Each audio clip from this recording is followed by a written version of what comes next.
Mohamed El Mamoun Salaj. On a Drb Salaj. Je joue à Drb Salaj, c'est-à-dire Salaj joue Drbon. Et en fait, ce soir, je suis très heureux d'avoir été invité par l'Institut culturel français pour jouer Brel à Dar el-Betha. Ce soir, c'est le dernier concert à Dar el-Betha. Je vous donne en prime time. Et donc, le dernier sera Salaj à Drb Salaj avec Jacques Brel. J'ai aussi l'impression de jouer le dîner de gala de Taïb Siddiqui, mon oncle feu Taïb Siddiqui, qui écrit cette pièce où il parlait du personnage de Taïb Siddiqui qui vit la dernière nuit au théâtre municipal, feu Msrah el-Baladi. Et cette pièce parle de cette séparation douloureuse, comme un enfant qu'on va mourir ou un parent qu'on va mourir. Et ce soir, je ne verrai pas comme un enfant qu'on va mourir, mais j'aurai une petite pensée pour Taïb Siddiqui, comme chaque jour, parce que c'était mon père spirituel.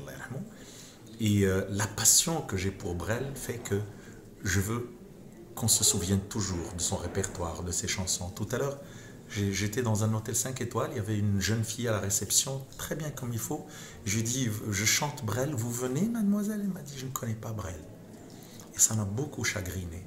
Je voudrais perpétuer sa mémoire, parce que la poésie, on doit toujours l'avoir dans le cœur, dans les oreilles, dans les yeux. La poésie, c'est très important.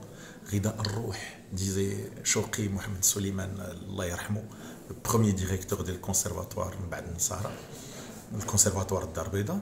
Et la musique nourrit l'âme. Nous n'avons pas besoin seulement de pain.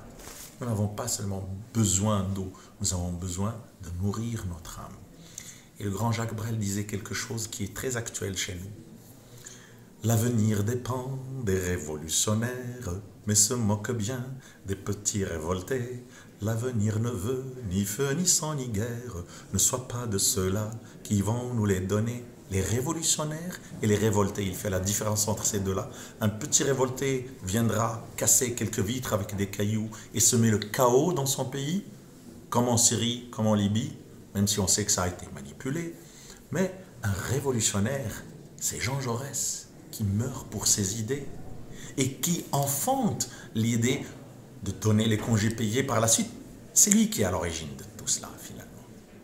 C'est lui qui est à l'origine de la semaine des 35 heures que nous sommes en train de vivre et que les impérialistes demandent à augmenter. C'est ça, un révolutionnaire, c'est Che Guevara.